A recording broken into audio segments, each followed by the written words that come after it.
Community Motors West Side, the GM Superstore next to Cinema West. Community Motors of Mason City, we give you more.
Washington could learn a lot of lessons from Linda Upmeyer and the Republicans in the legislature and the governor on how to get things done that would make Washington a whole lot better. So I guess part of my campaign is to try to figure out how to educate Washington and be more like Iowa rather than having Iowa become more like Washington. So.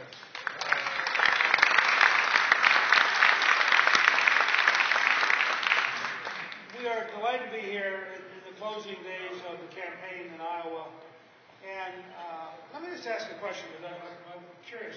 How many of you have received more than enough negative ads and mailers and what have you?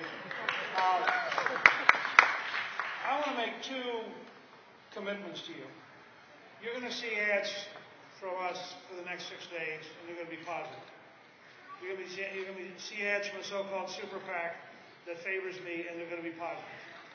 I think that we have enough trouble in this country that we ought to have a campaign of positive ideas and positive solutions, because the only person helped by negative ads is Barack Obama, and our business is to defeat him, not to help him, and I'm going to stay positive about this.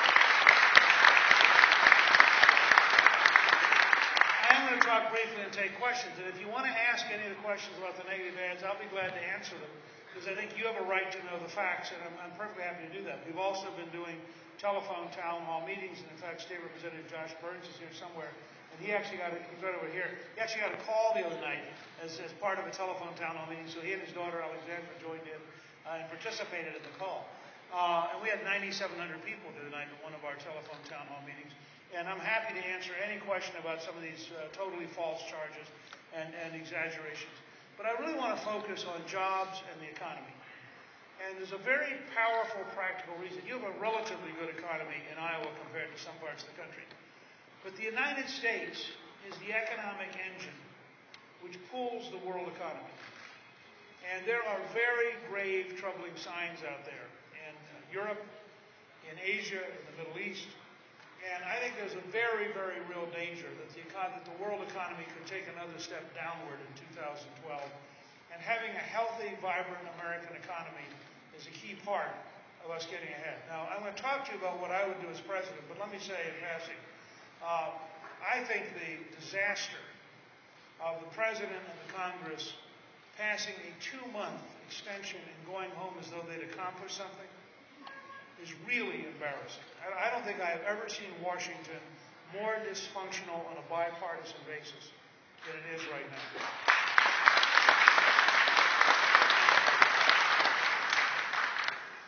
And I think this is very serious for the country because it's a mess. I mean, no business knows right now how to plan. No family knows how to plan. You know they're going to have another crisis in February. To kick the ball down the road 2 months to have another crisis probably in May. To kick the ball down the road. And this is an absurd way to govern. Now, I say this with experience. I was a junior member when Ronald Reagan was elected. Chip O'Neill was Speaker of the House. We had to get 1/3 of the Democrats in order to pass anything. And we did. When I became Speaker of the House, we had a Democratic president. We had to get his signature to get things in law. And we worked and we got Bill Clinton to sign welfare reform. We got him to sign the first tax cut in 16 years, the largest capital gains tax cut in history. And in fact, when we passed welfare reform, 2 out of 3 people went to work or went to school. Child poverty in America declined to the lowest point ever because parents were working. And the result was the Democrats split. 101 voted yes, 101 voted no. When we passed the tax cuts and the largest capital gains tax cut in history, unemployment dropped to 4.2%. Can you imagine how healthy we'd be at 4.2% unemployment right now? In that process, we were able to balance the budget for 4 straight years. So I've twice participated in serious bipartisan reforms where you had to be able to reach the American people with an idea and get the American people to reach their congressmen and senators in order to get things done. And I watch what's currently going on, and I will tell you, it's the cost of amateurism. Barack Obama does not have any idea how to be president. He has no idea how to negotiate.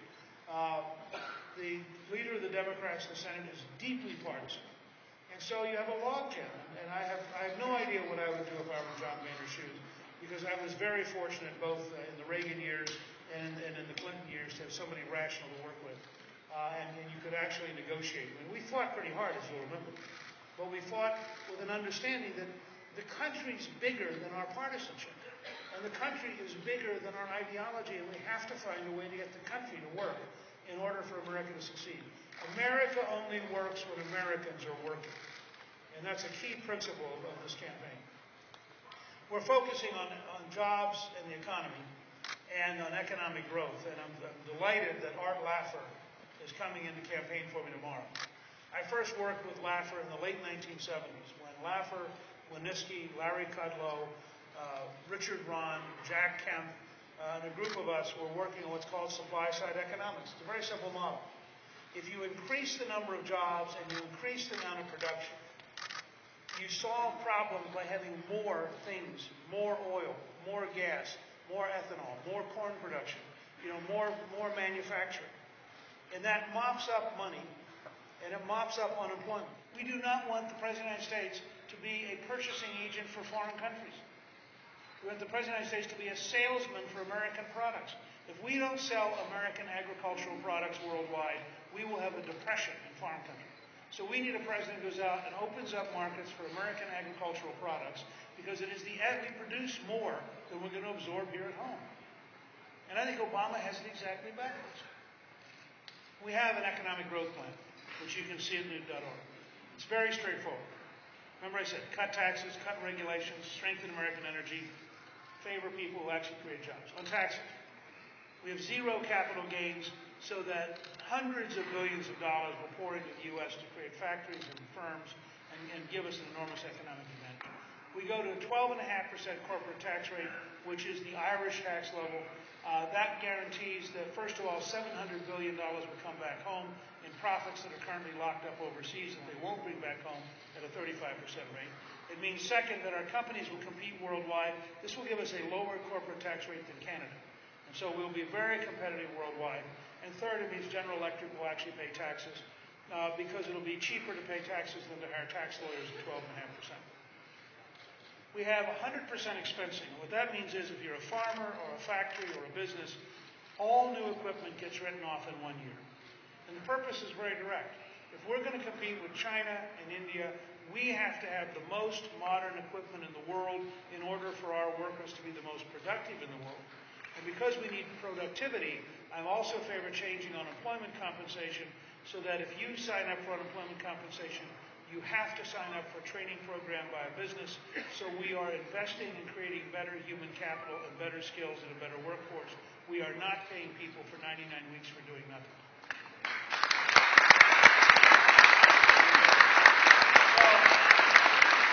The new equipment combined with the better trained workforce means we'll be the most competitive manufacturing country in the world. We also permanently abolish the death tax because it is fundamentally immoral to say to people, if you work and save your entire lifetime and do the right thing your entire lifetime, some politician can take half of it away from your family when you die. You should not have to visit the IRS and the undertaker the same week, period.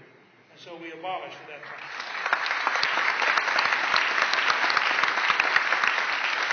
Finally, we provide for individuals a 15% flat tax option. This is something they do in Hong Kong. You can keep the current code with all of its deductions, or you can fill out a single page, list how much you earn, how many dependents you have, pay 15%. And that way people have the option to either keep records or not keep records, but you have the choice, not the politician. Part 1 is taxes. Part 2, regulation. I will ask the new Congress on January 3rd, before I am sworn in, to stay in office and repeal Obamacare, repeal Dodd-Frank,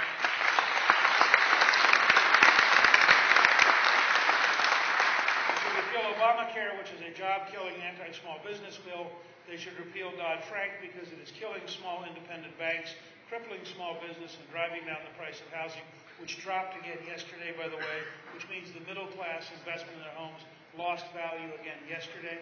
And so if you repeal Dodd-Frank, you help small business, you help the value of housing, and you help independent small banks who are currently being crushed by red tape. I would also ask them to repeal Sarbanes-Oxley, which is a bill which has huge red tape and has produced no information of any value during the last 3 years. Those 3 things will start to liberate American business. I would replace, and I'd like those 3 done before I am sworn in, so that the day after I'm sworn in, I could sign them, and we'd have that part of it done in January, and we could go about passing good reforms to replace the bad reforms that we've repealed. By the way, on the day of I'm inaugurated, we'll have a day 1 plan, which we will publish by October 1 of next year. I will sign, about 2 hours after I'm sworn in, I will sign between 1 and 200 executive orders. The very first executive order will abolish all of the White House czars as of that moment.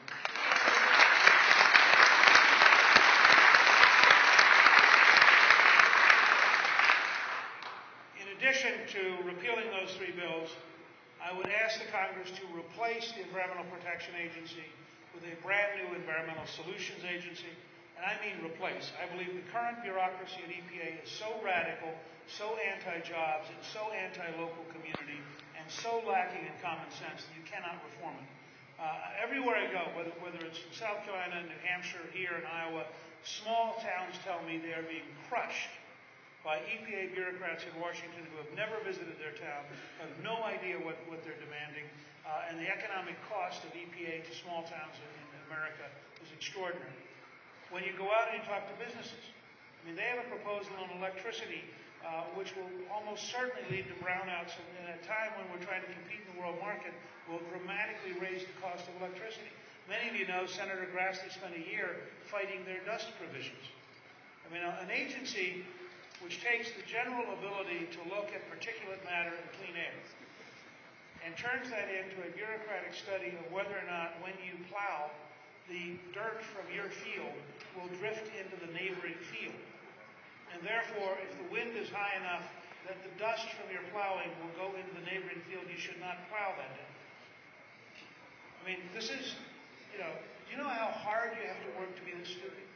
I mean, this is some guy in the Washington area who lives in a high-rise apartment with air conditioning, goes downstairs to get on a metro with air conditioning, to ride to his high-rise office where he has no windows, and he sits and he contemplates dust. It makes no sense at all. I was in Arizona talking about what Senator Grassley was saying. They said it's worse in Arizona. They said, Arizona's a desert. And so we get natural dust storms.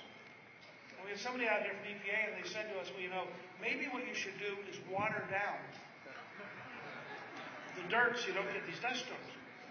And they said, we were trying to explain to them, the reason it's called a desert is we don't have any water. Now this is how, so I would like to replace EPA with an environmental solutions agency based on common sense and practicality. I would like to modernize the Food and Drug Administration so that its new job becomes to be in the laboratory, understanding science, and accelerating getting it to the patient so that we can be the leading developer of new medicine, new technology, because as the world market grows, health is going to be the best producer of new high-value jobs. And we want an FDA that helps us be at the top of that market, doesn't hurt us. Finally, get to energy. Let me say it unequivocally. With Ronald Reagan in 1984, some of you are old enough to remember this, I actually voted for a thing called gas law. And he signed it. It was part of our getting away from Iran, Saudi Arabia, and the Middle East. In 1986, I voted to renew what then became ethanol. In 1998, when Big Oil tried to kill ethanol, Senator Grassley said I was the person who saved it. And there's a practical reason. If I have to choose between $1 billion going to Iran or going to Iowa, I prefer Iowa. If I have to choose $1 billion going to Saudi Arabia or going to South Dakota, I prefer South Dakota. When you watch the Iranians, news this morning, they are practicing how to close the Straits of Hormuz. Now, Preston and I had lunch with Secretary of State George Shultz, who's been Ronald Reagan's Secretary of State, at the Reagan Library on President Reagan's 100th birthday. And Secretary of State Shultz said to me, said the two of us, how often do we have to get hit over the head with a 2x4 to realize we need a national energy policy that maximizes American energy production? If the Straits of Hormuz are closed, you will see a catastrophe in the world market. You will see a depression in the industrial world, and it will be a nightmare. We have had 30 years to prepare for this. We know exactly what the danger is. We know exactly what the requirement is. If you look at North Dakota, where the federal government couldn't stop it because it was on private land, the Bakken field in North Dakota has 25 times, that's 2,500% more oil and gas than the U.S. Geological Survey thought 6 years ago. And we're developing it because it's on private land. If we had a president who was pro-American energy, we would develop oil and gas, we would develop shale oil, we would develop ethanol and soy diesel and next-generation biofuels. We would develop wind, where you now rival, I think only Denmark produces more electricity from wind than Ireland.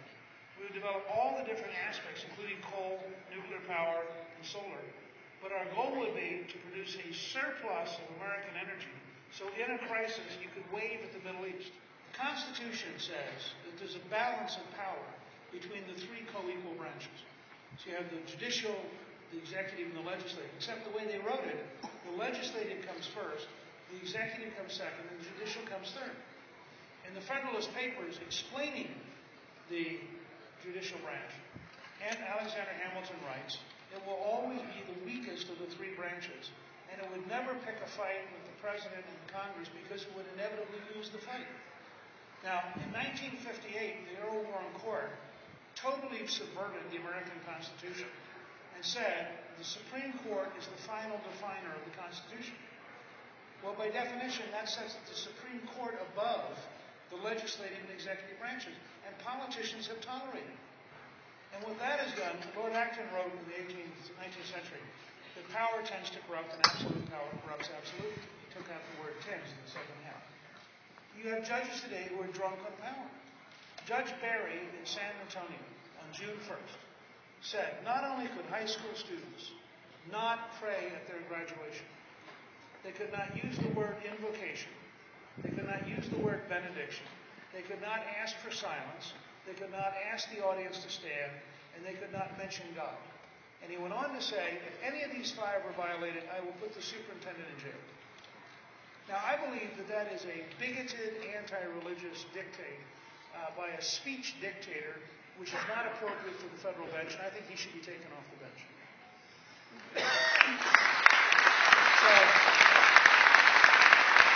So the first step would be to ask the Congress to consider an impeachment of Judge Berry, which would require him to come to the Congress and totally under the Constitution and defend his position and explain why he would issue such a radical statement.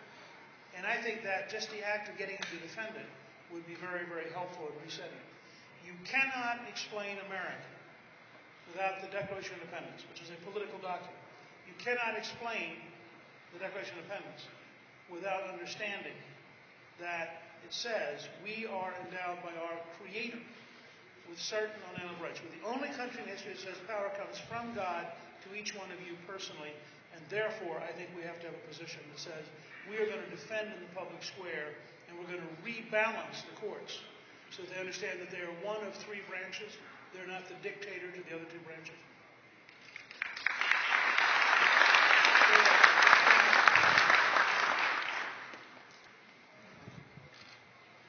Mr. Speaker. Yes, sir. Considering that we have a fairly dysfunctional Congress, what is your stand on an amendment to the Constitution to limit the congressional terms? I am actually less favorable to term limits than I was in the 1990s, and the reason is the experience of states like California, where term-limited state legislators never quite figure out what's going on, and so the lobbyists and the bureaucrats now run the states. I am in favor of very dramatic election law reform. I would make it legal for anybody to give any amount of after-tax personal income if they reported it every night on the internet so you knew who was backing who. And overnight, you would have challenges spring up against incumbents all over the country, and you'd have a much more competitive environment. As late as 1890, half of every Congress was brand new. And it was because the elections were straightforward. And what we've now done is built these incumbency castles, where the first thing an incumbent does is raise money to try to be so invulnerable that nobody can run against him. And the corollary of that is we're now getting millionaires who buy seats. And I think that's very dangerous for the future of American democracy. My dad served in the Army for 27 years. I was a college teacher. I'm a middle-class person. Callista's middle class. We don't come out of a background where we can buy a seat or buy, as Mayor Bloomberg did, buy the mayorship of New York. I mean, if you look at how much he spent, he just wrote a check and bought it. Well, I think that's wrong. I mean, it eliminates self-government and makes it money government.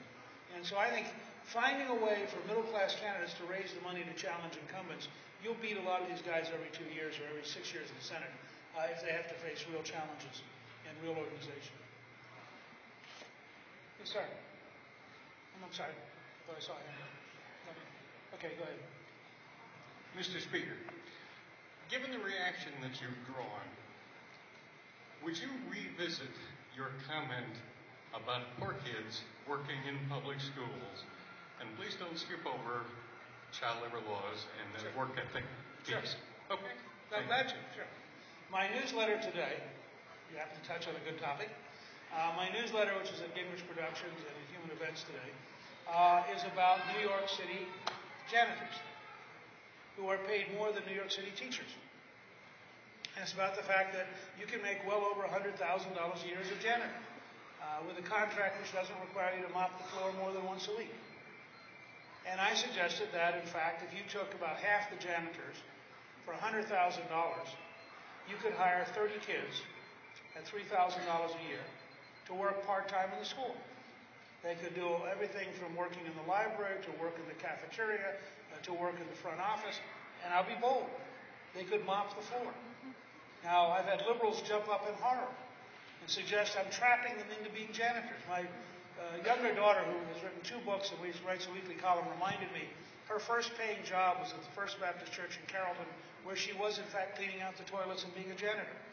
I mentioned this the other day to an editorial board who were in a state of shock.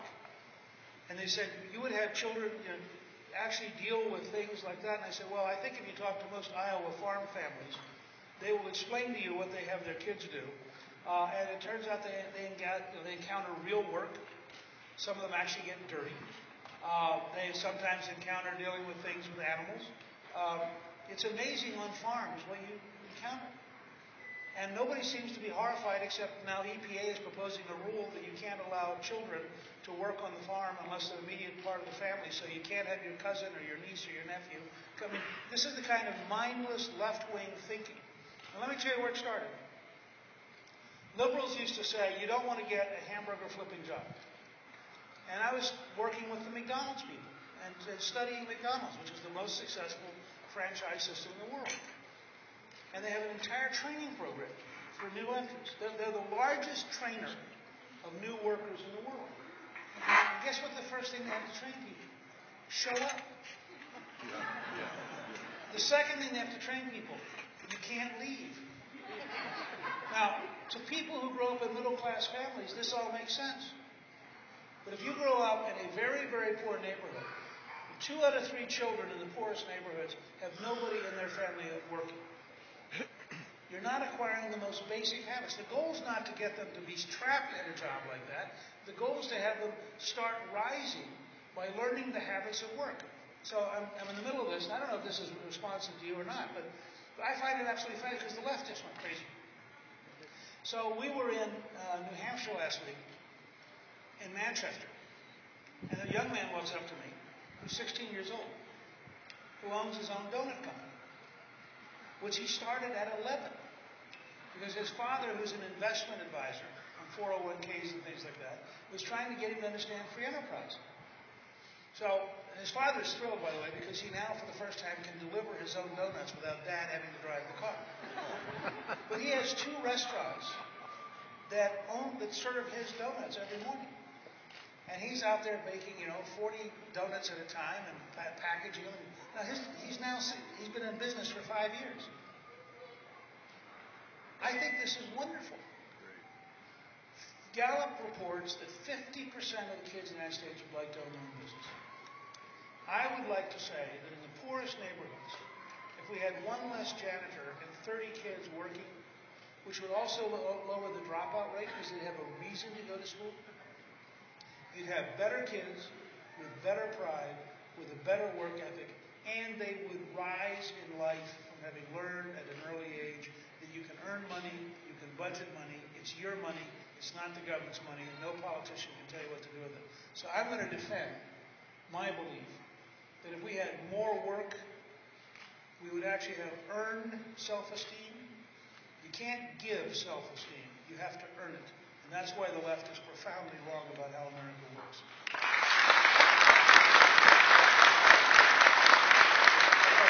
These 2 guys are the last 2 because I'm not picking between you. I don't want to start a fight. I have 2 issues, and the light one would be that I think I would like to see a very, very classy lady be the first lady.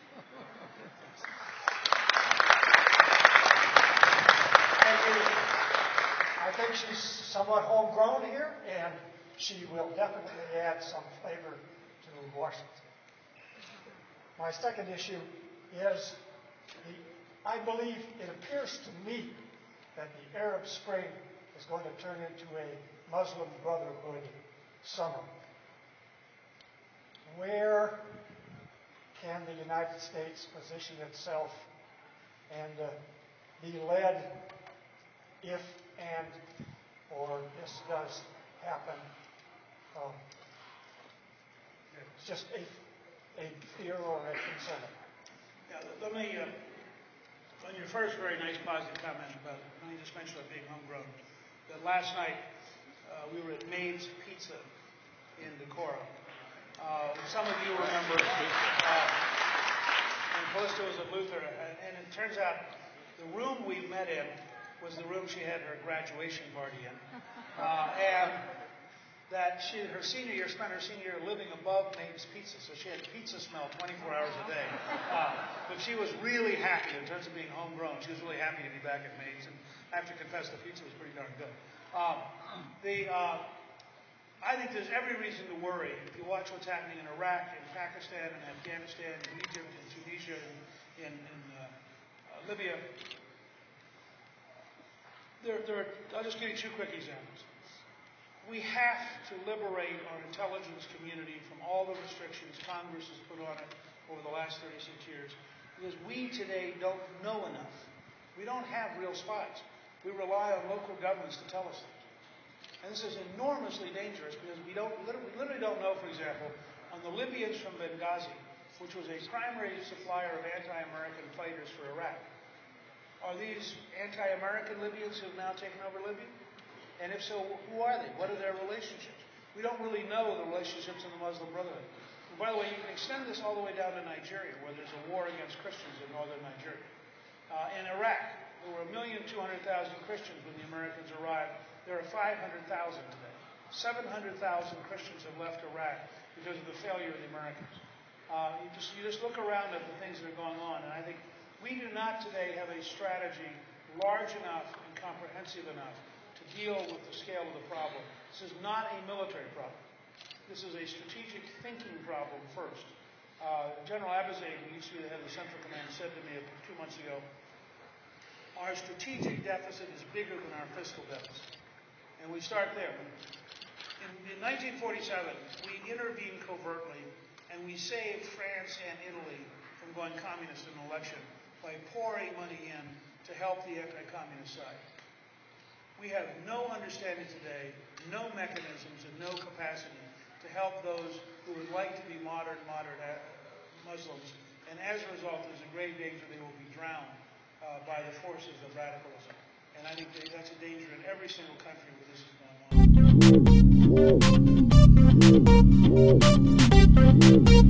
on.